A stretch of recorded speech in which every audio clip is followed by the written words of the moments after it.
അനുസരണം ബലിയേക്കാൾ ശ്രേഷ്ഠമാണ് എന്നും പറഞ്ഞ് എന്റെ മുമ്പിൽ വന്ന് എനിക്ക് അനുസരണമില്ല എന്നും പറഞ്ഞ് എന്നെ ചീത്ത പറഞ്ഞിട്ടുള്ള ഒത്തിരി പേരുണ്ട്.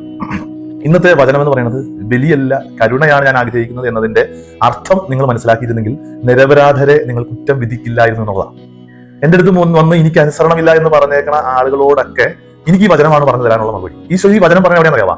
സാബത്തിന്റെ നിയമത്തെ ഈശോയുടെ ശിഷ്യന്മാര് തെറ്റിക്കുന്നത് കണ്ടതിന് ശേഷം അവരെ ന്യായീകരിച്ചുകൊണ്ട് ഈശോ പറഞ്ഞ കാര്യമാണ്. ബലിയല്ല കരുണയാണ് ഞാൻ ആഗ്രഹിക്കുന്നതിന്റെ അർത്ഥം മനസ്സിലാക്കണം. ഈ മതത്തിന്റെ നിയമങ്ങൾക്ക് അപ്പുറമായിരുന്നു എന്നും ഈശോ എന്നും മതത്തിന്റെ നിയമങ്ങൾക്ക് അപ്പുറമാണ്. ഈ മതത്തിന്റെ നിയമങ്ങൾക്ക്, നമ്മുടെ കത്തോലിക്കാ സഭയുടെ നിയമങ്ങൾക്ക് അപ്പുറമുള്ള കാര്യങ്ങളെ, അപ്പുറമുള്ള ഈശോ പറഞ്ഞ പോലത്തെ കാര്യങ്ങളെ നമ്മുടെ ജീവിതത്തിൽ മനസ്സിലാക്കാൻ നമ്മളെ കൊണ്ട് സാധിച്ചില്ലെങ്കിൽ ഈശോയിലേക്ക് നമ്മൾ എത്തില്ല. നമ്മൾ സഭാസ്നേഹികളൊക്കെ ആയിട്ട് മാറും. സഭയുടെ ചട്ടക്കൂടിലെ വലിയ പ്രഘോഷകരും വലിയ ധീര ആൾക്കാരും ഒക്കെ ആയിട്ട് നമ്മൾ ചിലപ്പോൾ മാറുമായിരിക്കും. പക്ഷേ ഈശോയുടെ അടുത്തേക്ക് എത്തണമെങ്കിൽ മതത്തിന്റെ നിയമങ്ങളെ മുഴുവനും, കത്തോലിക്കാ സഭയുടെ നിയമങ്ങളെ മുഴുവനും പൊളിച്ചെഴുതണമെന്നും കത്തോലിക്കാ സഭയുടെ നിയമങ്ങളൊന്നും പാലിക്കാതിരിക്കണമെന്നും അല്ല അതിന്റെ അർത്ഥം. അതിന്റെ അപ്പുറത്ത് ഒരു സ്പിരിറ്റ് ഉണ്ട്, അതിന്റെ അപ്പുറത്ത് ഒരു ഹൃദയമുണ്ട്.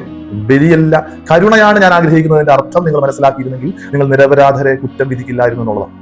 ഇതിന്റെ എല്ലാത്തിന്റെയും അപ്പുറത്തൊന്നുണ്ട്. അതിലേക്ക് നമ്മുടെ ഹൃദയങ്ങൾ വളരാൻ സാധിക്കും. അല്ലെങ്കിൽ ഈ നിയമങ്ങളുടെ ചട്ടക്കൂടിന്റെ ഇടയിൽ നമ്മൾ കുടുങ്ങിപ്പോകും. നമ്മുടെ ജീവിതം വല്ലാണ്ട് അടഞ്ഞു പോകും. ഇത് തിരിച്ചറിയാൻ നമ്മുടെ ജീവിതത്തിൽ സാധിക്കട്ടെ. ചിലപ്പം അത് എത്ര എളുപ്പമുള്ള ഒരു കാര്യമായിരിക്കില്ല. ഈശോയിലേക്ക് എത്താൻ നമ്മളെ കൊണ്ട് സാധിക്കട്ടെ. ഈശോയിലേക്ക് എത്താൻ നമ്മളെ കൊണ്ട് സാധിക്കണം. ഈശോ നമ്മളെ എല്ലാവരെയും സമൃദ്ധമായിട്ട് അനുഗ്രഹിക്കും.